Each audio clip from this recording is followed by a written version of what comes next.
Maraming Pilipinong artista ang hinangaan sa industriya ng showbiz. Ngunit hindi lahat ay naiwasang masangkot sa kontrobersya. Sa video na ito, tatalakayin natin ang ilan sa mga kilalang personalidad na nadakip dahil sa iligal na droga.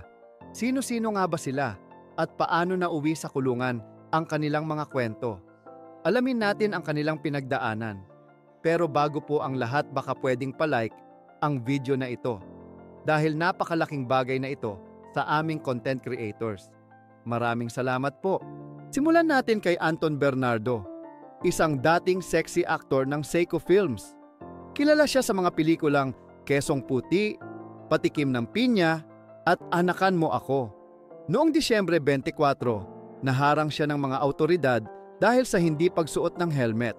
Sa kabila ng simpleng paglabag, napansin ng mga pulis ang kanyang kakaibang kilos. Kaya't kinapkapan siya at natagpuan ang isang sachet ng shabu at ilang drug paraphernalia. Isa pang artista na nasangkot sa droga ay si Dominic Rocco.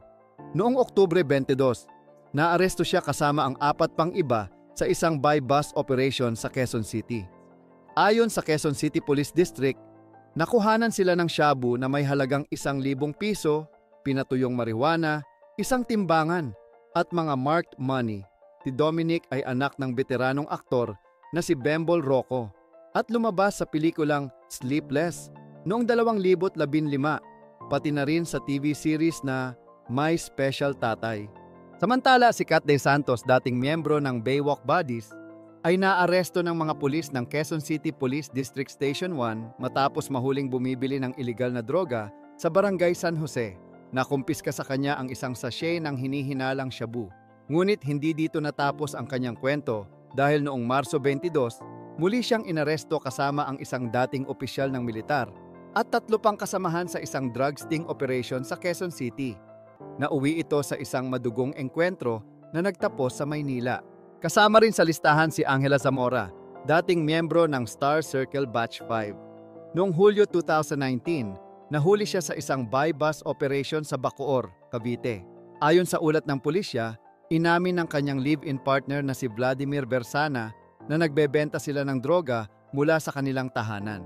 Na-recover sa operasyon ang pa 8,000 halaga ng shabu na may bigat na 10 gramo. Hindi rin nakaligtas sa isyu si Karen Bordador, isang radio DJ at modelo. Noong Agosto 26, siya at ang kanyang boyfriend na si Emilio Lim ay nahuli sa isang buy-bust operation sa Pasig City. Ayon sa mga awtoridad, natagpuan sa kanilang condo unit ang ecstasy, marijuana at marijuana oil na nagkakahalaga ng 3 milyon. Nakumpiska rin ang iba pang drug paraphernalia, malaking halaga ng pera at isang money counting machine. Ayon kay Karen, nagkataon lang na nasa condo siya ng kanyang boyfriend nang maganap ang raid. Ngunit kinumpirma ng pulisya na direktang nakuha sa kanya ang mga iligal na droga. Isa pang nasa listahan natin ay si Krista Miller, isang starlet na sumikat matapos maiugnay sa hiwalayan nina Cesar Montano at Sunshine Cruz. Noong Setyembre 2, naaresto siya sa isang drug buy-bust operation sa Valenzuela City. Nakuhanan siya ng sachet ng hinihinalang shabu, cash, cellphone, belt bag na may wallet at ID, at isang motorsiklo. Noong Mayo 25, pinalaya si Krista Miller matapos siyang maabsuelto ng Valenzuela Regional Trial Court sa kasong paglabag sa Comprehensive Dangerous Drugs Act of 2002. Matatandaang siya ay naaresto sa isang buy-bust operation at dumaan sa legal na proseso bago mapatunayan ang kanyang pagiging inosente. Isa pang personalidad na nasangkot sa droga ay si Bridget De Hoya, isang dating sexy actress at cancer survivor. Kilala siya sa mga pelikulang Gigil at Kangkong noong early 2000s. Noong 2004, siya ay nakulong sa loob ng 4 na taon dahil sa di umano'y pagkakasangkot sa iligal na droga. Gayunpaman, mariin niyang itinanggi ang paratang at ipinaglaban ang kanyang kaso hanggang sa ito ay ibasura ng korte. Ayon sa kanya, isa siyang biktima ng tanim droga ng mga pulis na humuli sa kanya. Bukod dito, iginiit niyang hindi siya maaaring gumamit ng droga noong panahong iyon dahil siya ay sumasailalim sa chemotherapy para labanan ang kanyang sakit na kanser. Matapos mapawalang sala, Siya ngayon ay nagtatrabaho bilang lady guard sa isang paaralan sa Pampanga. Samantala, inaresto rin ang dating child actor at TV star na si CJ Ramos noong Agosto 2018 sa isang buy-bust operation laban sa droga. Nahuli siya kasama ang umano'y drug pusher na si Lovella Guillen. Matapos lumabas ang resulta ng drug test na nagpositibo siya sa ipinagbabawal na gamot, nakapagpiyansa si Ramos at pinalaya. Kalaunan, nakabalik siya sa industriya at lumabas sa teleseryeng FPJs ang Probinsyano. Si Nino Mulak na tinaguri ang child wonder ng Pilipinas at isa sa pinakamatagumpay na child actors sa kasaysayan ng pelikulang Pilipino ay kinasuhan ng paglabag sa Dangerous Drugs Act of 2002. Siya ay inaresto sa Quezon City noong 2007 at nag-plead not guilty sa kasong isinampa laban sa kanya. Upang makalaya, nagbayad siya ng piyansa na nagkakahalaga ng 200,000. Kasunod nito, nahuli rin ang aktor na si Koji Domingo sa isang buy-bust operation sa Parañaque City noong Oktubre 2007. Ayon sa ulat ng mga autoridad mula sa PDEA Region 4A Intelligence Section at Laguna Provincial Office, si Domingo ay inaresto kasama ang dalawa pang individual na kinilalang sina Almira Bautista at Francisco Lim sa BF Homes, Parañaque. Nakumpiska sa kanya ang isang sachet ng hinihinalang shabu pati na rin ang iba't ibang drug paraphernalia na nakalagay sa isang itim na hard plastic case. Matapos makapagpiyansa, siya ay nakalaya. Isa pang malaking pangalan sa industriya na nasangkot sa droga ay ang superstar ng pelikulang Pilipino na si Nora Aunor. Noong Marso 2005, siya ay inaresto sa Los Angeles International Airport dahil sa diumano'y pagdadala ng droga na may bigat na 1 gramo ng shabu kasama ang drug paraphernalia. Sa kabila ng kontrobersya, hindi itinuloy ang kaso laban sa kanya. Ngunit kinailangan niyang sumailalim sa 6 na buwang drug rehabilitation upang maipagpatuloy ang kanyang nakatakdang concerts. Kalaunan, nagbayad siya ng $10,000 na piyansa upang tuluyang makalaya. Samantala, inaresto rin ang dating sexy actress na si Sabrina M. sa isang buy-bust operation sa Quezon City noong Setyembre 2016. Ayon sa report ng pulisya, nakumpiska sa kanya ang shabu, drug paraphernalia, mga cellphone at pera mula sa transaksyon ng droga. Matapos ang 2 taong pagkakakulong, siya rin ay pinalaya. Sa ating pagpapatuloy, isa pang personalidad na nasangkot sa isyu ng droga ay si Alma Concepcion, isang beauty queen na itinanghal bilang Binibining Pilipinas International noong 1994. Noong 1998, siya ay naaresto sa Guam dahil sa pagtatangkang magpuslit ng shabu, isang mabigat na kasong federal offense na maaaring magresulta sa hanggang 20 taong pagkakakulong.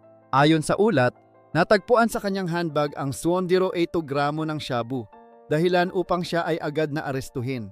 Sa korte, inamin ni Concepcion ang pagmamay-ari ng ipinagbabawal na gamot at sinabing nadala siya ng impluwensya ng kanyang mga kaibigan noong siya'y mas bata pa. Dahil sa mababang dami ng shabu na nakuha sa kanya, hindi siya ikinategorya bilang isang drug pusher. Sa halip, siya ay nahatulan sa kasong misprision of a felony, isang mas magaang pagkakasala at inilagay sa parol.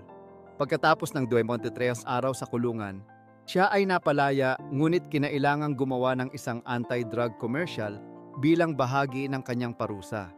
Samantala, ipinagpaliban ang kanyang US visa, ngunit kalaunan ay pinayagan siyang makabalik sa Pilipinas matapos ang isang 27 araw na paglilitis sa korte. Isa pang beauty queen at actress na nasangkot sa parehong issue ay si Anjanette Abayari. Noong dumating siya sa Guam, natuklasang may dala siyang shabu, dahilan upang siya ay arestuhin. Dahil dito, napilitan siyang magpiyansa upang makalaya. Ang insidenteng ito ay naging malaking dagok sa kanyang karera, lalo na nang ideklara siya ni dating Pangulong Joseph Estrada bilang persona non grata sa Pilipinas. Dahil dito, tuluyang nagwakas ang kanyang matagumpay na karera sa showbiz. Si Abayari ay unang nakilala bilang Binibining Pilipinas Universe noong 1991, ngunit hindi niya naipagpatuloy ang kanyang paglahok sa Miss Universe pageant dahil sa issue ng kanyang citizenship. Natuklasan na siya ay isang American citizen, kaya't hindi siya kwalipikado upang kumatawan sa Pilipinas. Sa kabila ng mga pagsubok sa kanyang buhay, sinabi ni Abayari na natutunan niya ang dalawang mahahalagang aral na nothing is permanent in this world at drugs will do no one good. Samantala, ang veteranong aktor na si Julio Diaz na sumikat sa mga pelikulang FPJs Ang Probinsyano at Batang Quiapo ay nahuli rin sa isang drug buy bust operation noong Abril 2018. Ayon sa ulat ng Bulacan Police, naaresto siya sa Barangay Langka, May Kawayan City, matapos mahuli sa pagbebenta ng isang sachet ng shabu sa isang undercover officer. Sa kabuuan, nakumpiska mula sa kanya ang 12 gramo ng shabu. Kasama niyang naaresto ang kanyang driver na si Ronald Gomez. Sa kabutihang palad, nakapag-rehabilitate si Diaz sa isang klinika at ang kanyang paggamot ay suportado ng kapwa niyang aktor at Bulacan Governor na si Daniel Fernando. Matapos ang 3 taon sa kulungan, siya ay napalaya noong Disyembre 2021. Panghuli sa ating listahan ay ang aktor na si Mark Anthony Fernandez, anak ng yumaong aktor na si Rudy Fernandez. Siya ay inaresto noong Oktubre 2016 matapos mahulihan ng 1 kilong marijuana sa loob ng kanyang sasakyan, isang dilaw na Ford Mustang, sa isang checkpoint sa Pampanga. Ayon kay Police Chief Superintendent Sidney Villaflor, ang pagkakadiskubre ng droga ay nagresulta sa kanyang agarang pagkakakulong. Siya ay unang dinala sa Police Station 6 sa Angeles City, kung saan siya ay nanatili ng 1 taon at 3 buwan bago inilipat sa Pampanga Provincial Jail. Sa piitan, una siyang nanirahan sa isang selda na may higit sa 100 kapwa bilanggo. Dahil sa ilang teknikalidad sa kanyang kaso, siya ay napalaya noong Disyembre 2017 matapos magpiyansa. Matapos nito, tinikap niyang muling itaguyod ang kanyang karir sa industriya ng showbiz. At dito nagtatapos ang ating ulat tungkol sa ilang kilalang personalidad na nasangkot sa isyu ng droga. Ano ang inyong opinyon tungkol sa mga kasong ito? Naniniwala ba kayo sa second chances? Ibahagi ang inyong mga saloobin sa comment section down below at huwag kalimutang mag-subscribe, i-like at i-share ang video na ito para sa mas marami pang updates.